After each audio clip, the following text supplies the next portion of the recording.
Tuan-tuan dan ibu-ibu yang dimuliakan Allah, kita jamaah sekalian. Oh, ternyata kita diciptakan Allah ya karena kehendak Allah. Kita ada sekarang ini ya karena ya kuasa Allah. Kita dapat rezeki dari Allah karena kasih sayang Allah, karena anugerah dari Allah. Ya. Jadi bukan karena doa kita. Malah kadang doa kita itu ya buat sumpah sama kita. Nah, kenapa doa itu kadang buat sumpah sama kita? Ya.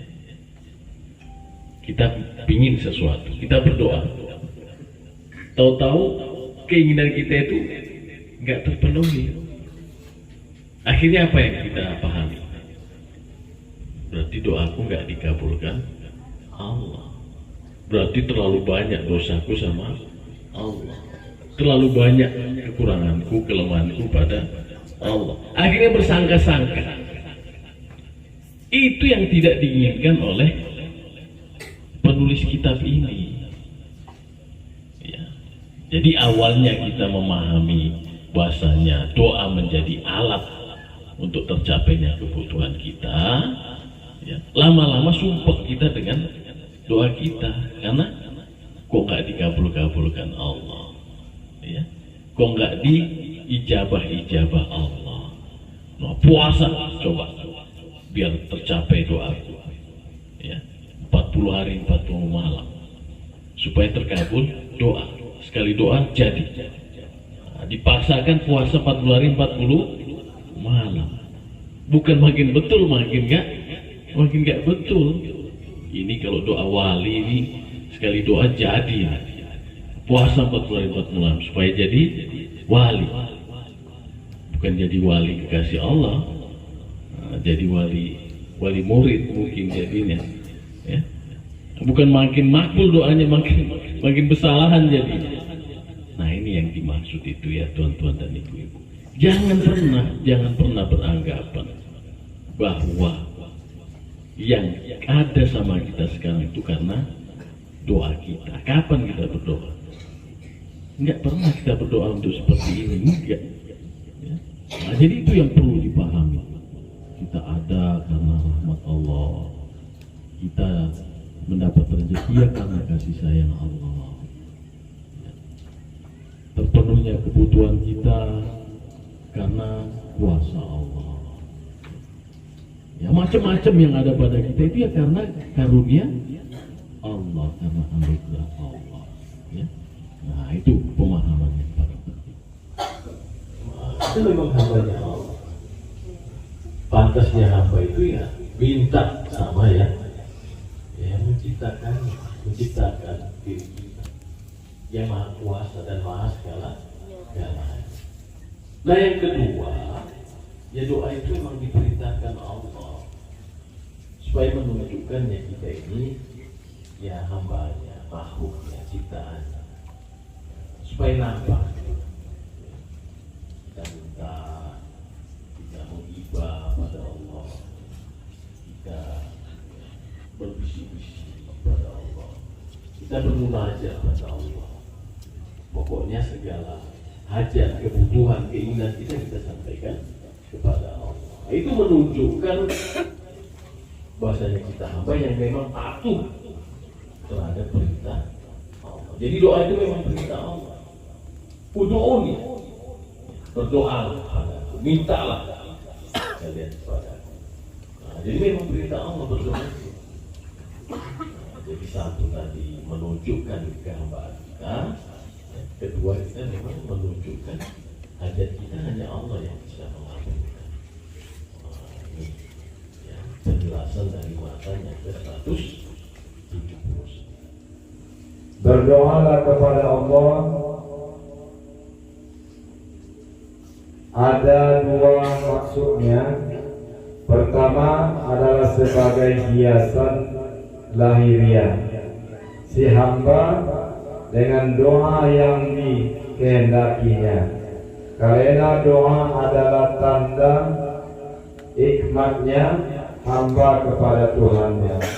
Sebab hikmat itu si hamba berkehendak agar seluruh anggota lahirnya terhias. Keduanya, bahwasanya doa itu adalah perintah Allah dan si hamba mentaati perintah itu.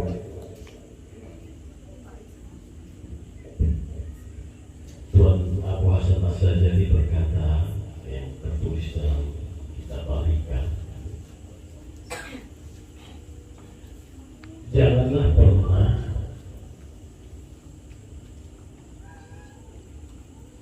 menjadi tujuan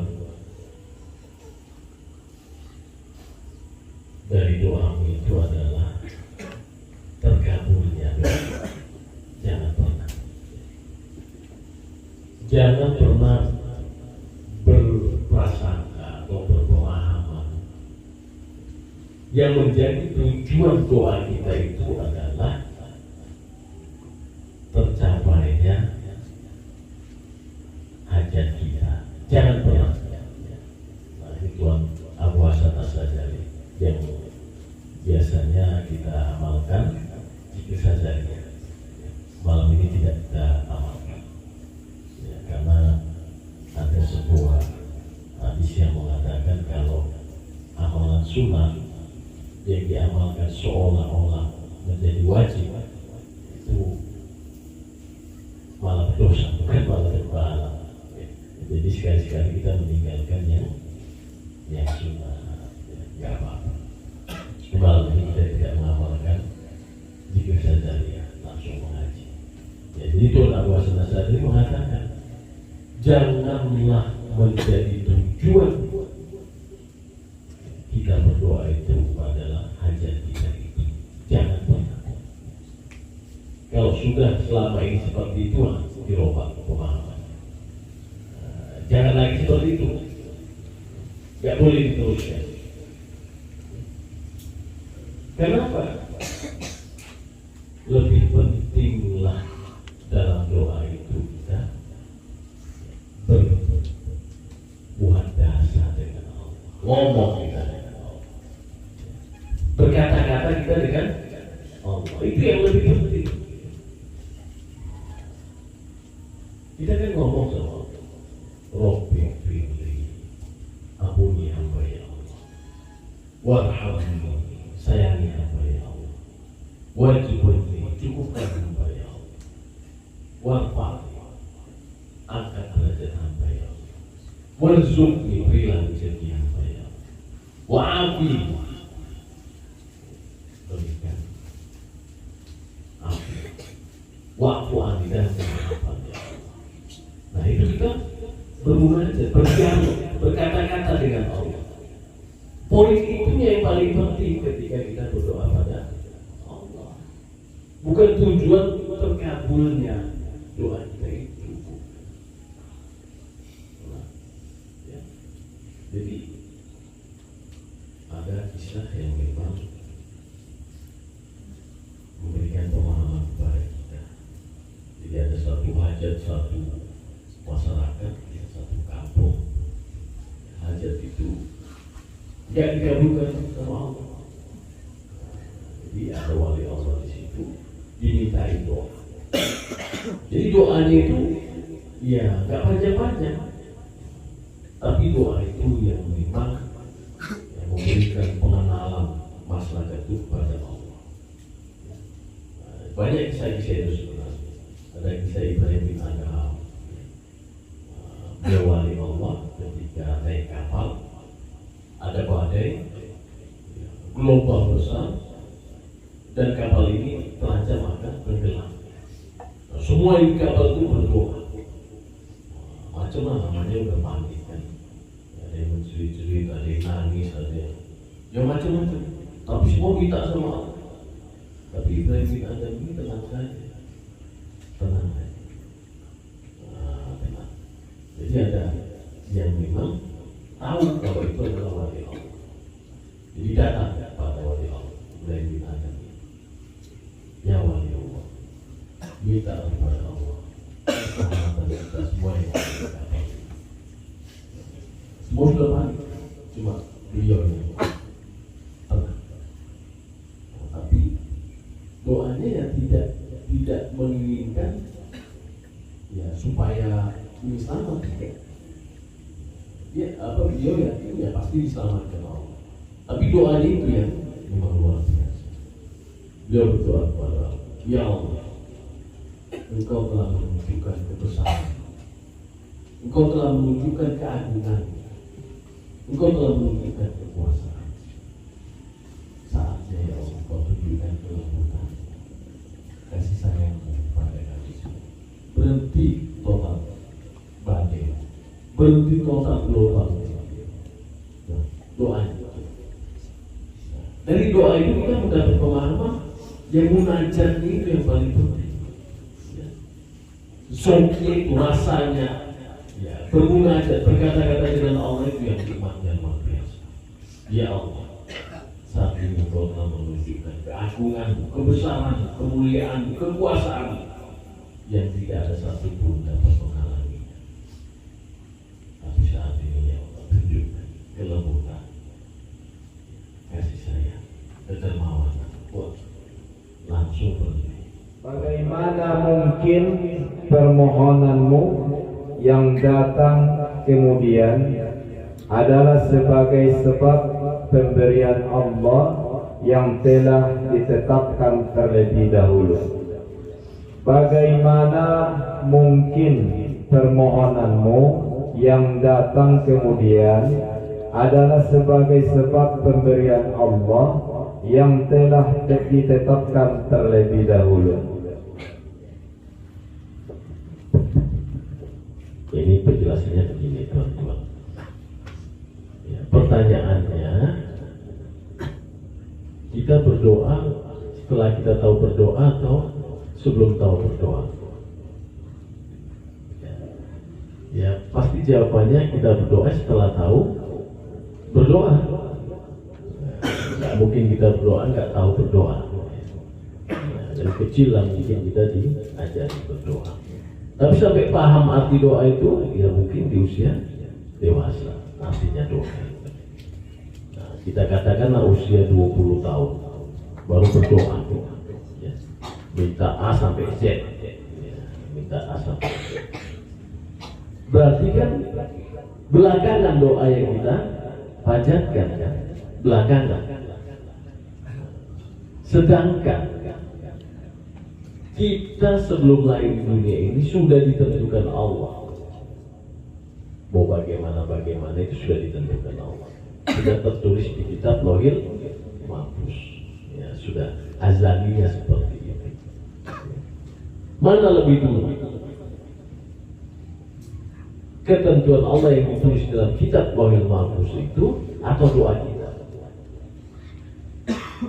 Pasti jawabannya adalah kitab yang sudah ya, ada dalam Lauhil Mahfuz itu. Mau seperti apa kita sudah duluan ditentukan Allah. Di sini membuktikan bahasanya ya bukan pengaruh doa, tapi karena memang sudah ditentukan Allah. Nah, jadi semakin jelas bahwasanya ya doa kita itu satu karena memang ditentukan Allah. Yang kedua memang menunjukkan kita hambanya Allah, kita berada pada Allah. Nah, ini sebagai jelas pemahaman itu. Jadi, ya bukan lebih dulu doa kita itu ya, dibanding ketentuan Allah. Lebih dulu ketentuan Allah yang sudah tertulis dalam kitab Lauhil Mahfuz. Baru kita berdoa. Nah, ini yang dijelaskan dalam kitab ini. Bagaimana mungkin permintaan kita yang datang belakangan ya, itu menjadi sebab datangnya pemberian Allah. Ya, orang belum minta, belum berdoa pun kita sudah dikasih Allah. Ya. Nah, nikmat yang pertama itu adalah nikmat penciptaan. Nikmat penciptaan, jadi diciptakan Allah kita seperti ini. Jadi diciptakan Allah. Nikmat tidak namanya ya, nikmat penciptaan. Jadi nikmat penciptaan itu ya nikmat yang luar biasa. Sekiranya kita nggak diciptakan Allah seperti ini, apakah jadi hewan atau tumbuhan, Ya mungkin penyaksian kita kepada Allah berbeda.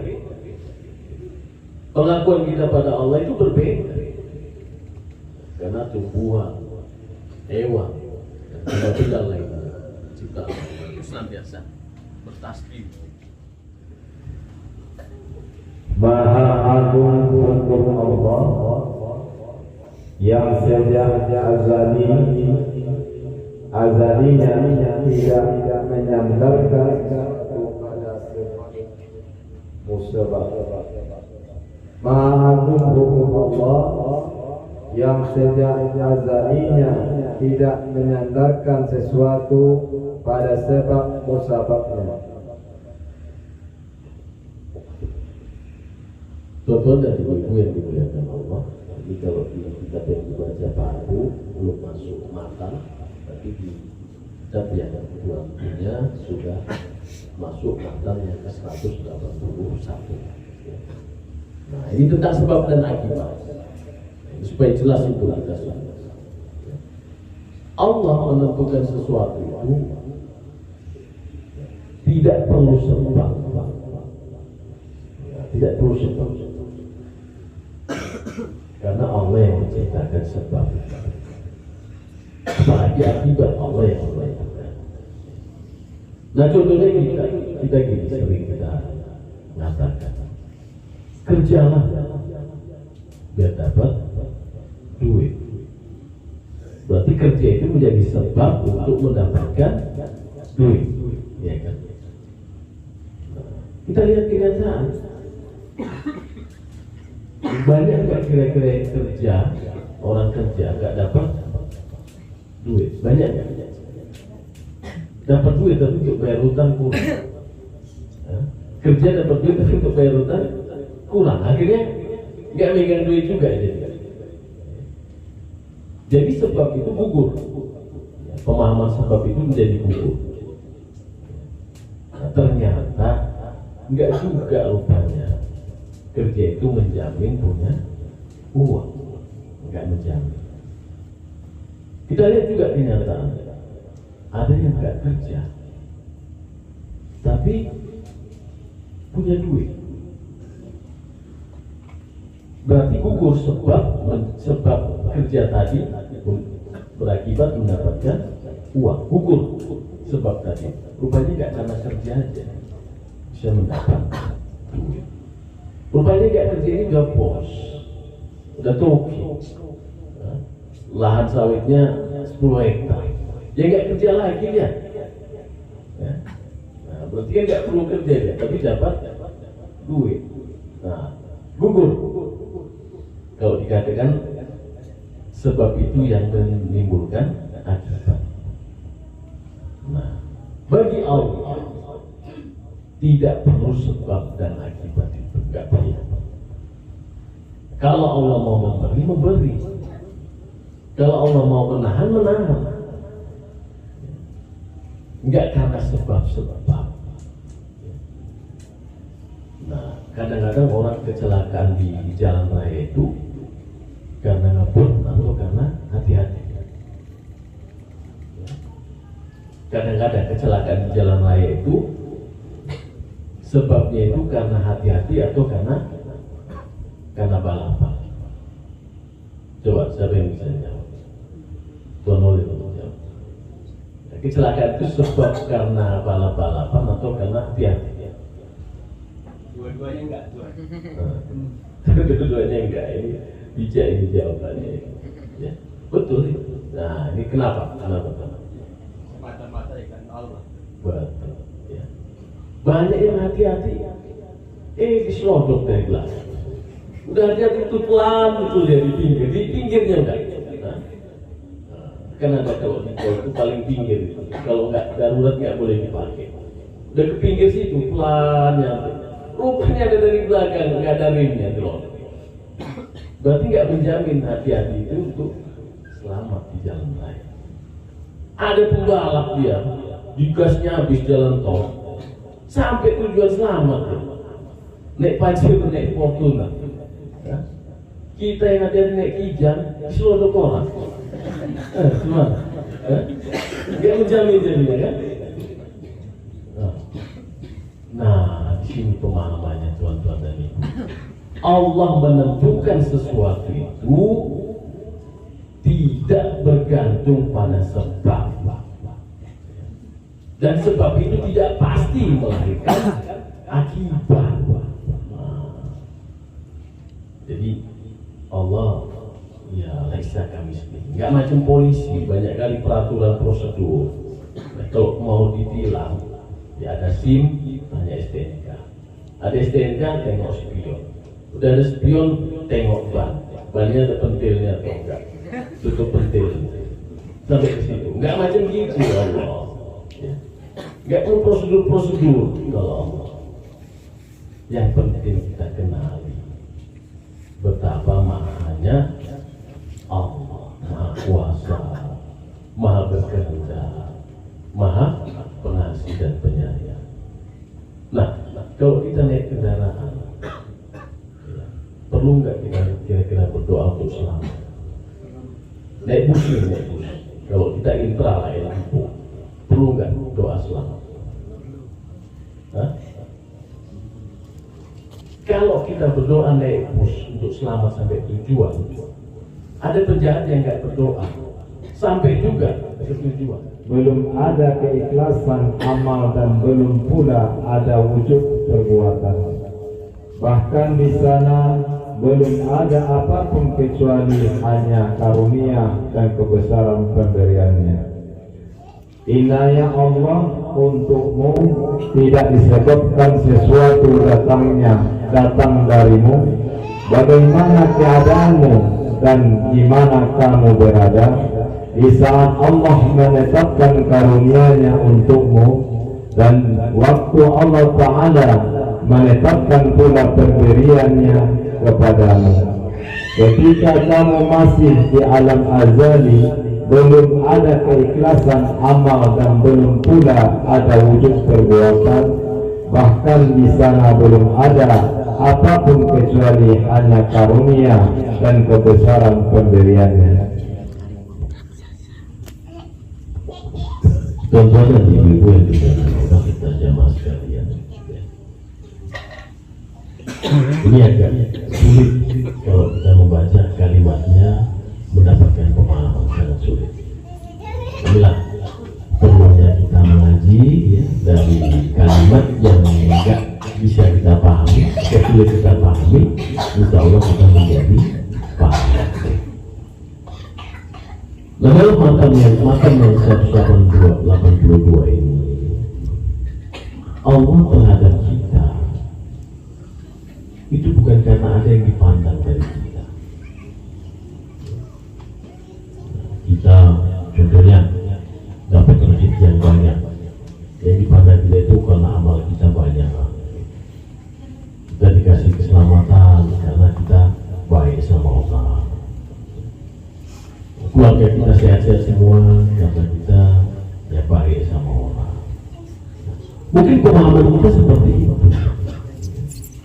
Nah, lagi-lagi kalau memang itu pandangan kita belum berbuat apa-apa, tapi sudah mendapat kasih dan sayang Allah. Kita belum beramal, belum sholat, belum puasa, belum zakat, yang mampu belum haji, tapi kita sudah mendapat kasih dan sayang Allah. Nah, ini terbukti ya, terpenuhinya segala hajat dan kebutuhan dari mulai ya dalam kandungan sampai saat ini. Sebelum kita berbuat atau beramal soleh, itu semua sudah diberikan Allah. Jangan beranggapan atau berpaham bahwa ada sesuatu yang dilihat Allah pada diri kita, maka dikasihnya kita. Kalau seperti itu, bagaimana orang yang bukan Islam? Bagaimana orang kafir? Bagaimana orang Yahudi? Bagaimana orang Nasrani? Bagaimana yang tidak beramal? Semua mendapatkan kasih dari Allah, padahal mereka ya, kafir, tidak kenal Allah. tidak sholat, tidak puasa. Jadi yang perlu kita pahami adalah kasih Allah itu diberikan kepada semua makhluknya. Makanya Allah dikatakan tidak pernah pilih kasih, tidak pilih kasih. Dikasih Allah sholat, sholat, yang puasa, yang puasa, yang zakat, yang berzakat, semua dikasih Allah. Nah, ini supaya tauhid kita betul, pemahaman kita kepada Allah itu betul.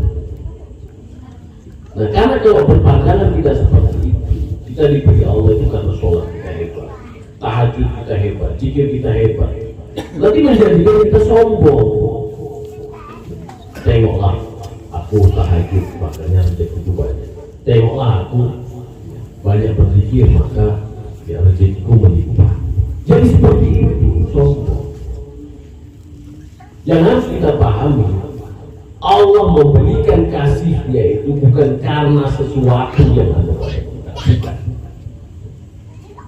Karena Allah Maha Pengasih, Maha Adil, Maha bijaksana. Siapa yang harus diberikan?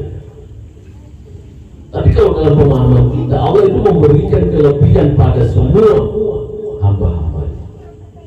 Si A diberikan kelebihan, si B diberikan kelebihan, si C diberikan kelebihan. Akhirnya yang tampak pada makhluk Allah ini adalah kelebihan-kelebihan yang diberikan Allah, bukan kekurangannya yang tampak pada kita. Ini menunjukkan bahwasanya kemahahebatan, kemahakuasaan Allah yang tahu. Jadi yang diberikan Allah kepada kita, kepada semua makhluk Allah, itu adalah menunjukkan kuasa dan kehendak Allah. Ini yang perlu kita pahami. Nah, jadi bukan karena dilihatnya ada sesuatu, tapi karena kudrat dan iradat Allah itu diberikan Allah kepada kita. Ya, itu pemahamannya, itu tauhidnya. Nah, baru Allah Maha Bijaksana. Jadi ada yang beramal soleh, ya, berbuat baik, ya, beribadah. Itu dihargai Allah, usaha itu. Dilebihkan rezekinya dari yang lain, diberikan kelebihan ilmu dari yang lain. Nah, itu penghargaan Allah bagi orang-orang yang mau ya, lebih dari yang lain. Inna kelas tu'alikul ni'am. Allah tidak pernah ingkar janji. Jadi ketika ada ayat mengatakan Allah tidak merubah nasib sesuatu kaum sebelum kaum itu merubah, itu adalah penghargaan dari Allah kepada kaum itu. Dia mau berusaha, ada hasil dari usaha. Dia memiliki tekad yang kuat, ada hasil dari tekad yang kuat. Dihargai Allah. Tapi tauhidnya bukan karena ada sesuatu dari kita makanya diberikan Allah. Ya, nah ini perlu dipahami. Tapi Allah menghargai, ya, memberikan balasan pada orang-orang yang memang memiliki kemauan, memiliki keinginan dan melakukan kebaikan-kebaikan pada makhluk. Ya, yang perlu dipahami ya. Jadi hilang kesombongan kita, hilang merasa lebih hebat dari yang lain, ya. Hilang diri kita dari diri kita itu merasa lebih mulia dari yang lain, hilang. Karena memang ya bukan karena ada sesuatu di diri kita ya, maka kita seperti wah hilang bersih ya, karena semata-mata itu semua adalah menunjukkan kehendak dan kuasanya Allah terhadap sesuatu. Nyata kuasanya Allah. Nah, ini yang perlu pahami benar-benar. Oke, demikian.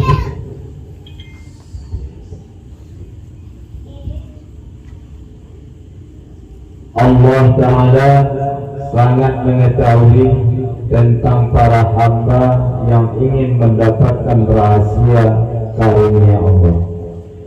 Seperti difirmankan Allah bahwa Allah juara yang menentukan rahmatnya bagi siapa yang dikehendakinya, dan Allah Ta'ala pun mengetahui andai kata mereka dibiarkan, niscaya mereka akan meninggalkan amal ibadahnya karena mereka berserah kepada apa yang telah ditetapkan pada zaman azali. Untuk itu Allah Ta'ala berfirman, sesungguhnya rahmat Allah sangat dekat dengan orang-orang muhsin. Allah Ta'ala sangat mengetahui tentang para hamba yang ingin mendapatkan rahasia karunia Allah. Seperti difirmankan Allah bahwa Allah juara yang menentukan rahmatnya bagi siapa yang dikehendakinya, dan Allah Ta'ala pun mengetahui andai kata mereka dibiarkan, niscaya mereka akan meninggalkan amal ibadahnya karena mereka berserah kepada apa yang telah ditetapkan pada zaman azali. Untuk itu Allah Ta'ala berfirman, sesungguhnya rahmat Allah sangat dekat dengan orang-orang muhsin.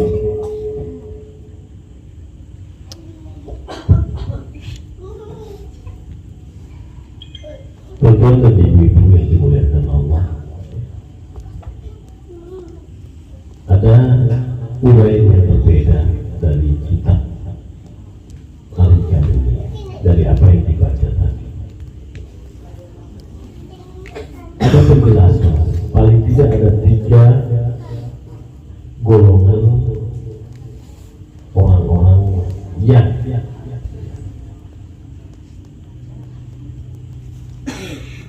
menginginkan satu keadaan. Ada 3 golongan. Yang pertama golongan orang awam. Orang awam ini ya orang kebanyakan, ya orang kebanyakan itu pasti menginginkan keadaan itu yang senang, yang berkecukupan, yang nggak ada masalah, nggak ada kekurangan, ingin apa-apa ada, ya, doanya terkabul, seperti itu keinginan. Jadi inginnya yang enak, itu keinginan orang awam. Nah, ada pula kebalikannya, inginnya yang ya kalau bisa yang kurang, yang nggak enak, yang sakit, yang susah. Kenapa? Karena dalam keadaan itu semakin terasa, semakin terasa bertuhankan Allah itu, semakin mendekatkan diri kepada Allah. Jadi ada kesusahan dia mengucapkan Alhamdulillah, ada kekurangan dia ngomongkan Subhanallah, ya. Ada sakit dia ngomongkan wa syukurillah. Jadi kayak gitu, senang dia dalam keadaan yang susah. Nah ini keinginan orang sebenarnya pada golongan orang-orang yang salih, orang yang berjalan kepada Allah. Nah, jadi kita ini udah suluk semua. Jadi orang yang udah suluk itu namanya salih. Pernah ingin seperti itu? Kesusahan, kesempitan, kekurangan, ada masalah, pingin. Kalau belum berarti bukan orang suluk. Suluk lagi lah supaya dapat itu. Pingin, musrik pingin gitu. Nah, kalau belum pingin berarti suluk lagi. Jadi orang suluk itu kalau dalam satu kitab dijelaskan ya, pinginnya kekurangan, kesusahan, sakit, sedih. Karena dengan keadaan itu dia semakin dekat sama Allah. Karena sampai nanti ya Allah, kok gini kali saya, ya Allah kok susah ya. Padahal itu memang keinginan orang suluk. Nah, jadi mungkin Tuhan saya belum pingin kayak gitu ya. Tapi ini kalau udah suluk itu yang ini hebat-hebat, paten-paten, nggak ada kekurangan lagi, semua cukup, ya, nggak berdoa ada, gitu. Nah, malah itu bukan orang suluk namanya.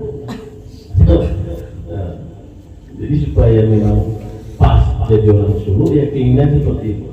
Siap kira-kira seperti itu. Mungkin gak siap ya. Malah kalau udah suluk itu maksudnya udah harus yang paten-paten makanya naik kereta ban nggak bocor lagi, ya kan? Nggak ada yang isi minyak, terisi sendiri minyaknya, sampai kayak gitu lagi dengan orang suluk. Tapi kebalikannya sebenarnya, kalau bisa pas mau ngaji banyak bocor, makin sabar, lupa meriksa minyak, kehabisan minyak dorong, sanggup seperti itu.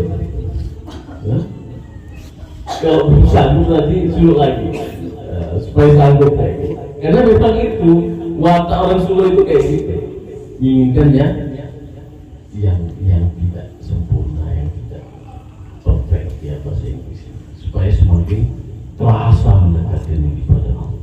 Itu golongan yang ketiga adalah golongan yang ma'rifatullah, orang yang kenal Allah. Ada senang alhamdulillah, ada susah, ada kekurangan, ya nggak masalah, sabar. Jadi orang makrifat dalam keadaan apapun ya Allah semua bahagia dengan ketentuan kudrat dan irodat Allah yang terpandang kita. Jadi pertanyaan kepada kita semua, mau pilih yang golongan 1, golongan 2 atau golongan cuma golongan 3 ini kalau kita inginkan lewat dulu golongannya nomor 2, harus lewat dulu. Kalau nggak lewat di golongan ketiga, nah lewat dulu. Jadi kalau mulai terasa sakit, berat, ya susah, nah itu memang dalam kajian orang suluk seperti itu. Jangan ngeluh, itu memang suluk yang sebenarnya, ya. Supaya sampai kepada ma'rifatullah. Jadi kalau udah ma'rifatullah itu, kita udah mendapatkan harta dari Allah. Enggak ada masalah lagi. Udah senang, udah gembira, ya kening agak-agak apalah perutnya agak berkurang. Kalau udah makrifat seperti itu. Tapi kalau masih suluk ya perutnya itu masih banyak lah, masih banyak. Ya. Baik, ya, tonton dan ibu-ibu yang dimuliakan Allah. Ya, cukup ya tuan ya, kira-kira ya. Banyak kali nanti banyak yang lupanya jadi sedikit kan sedikit lupanya. Jadi kiranya apa yang kita bahas malam ini menjadi ilmu pengetahuan yang mendekatkan diri kita kepada Allah. Amin ya Allah. Kiranya kita Al-Fatihah.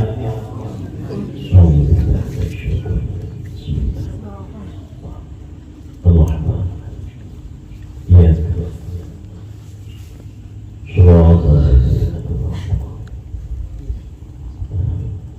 Assalamualaikum warahmatullahi wabarakatuh.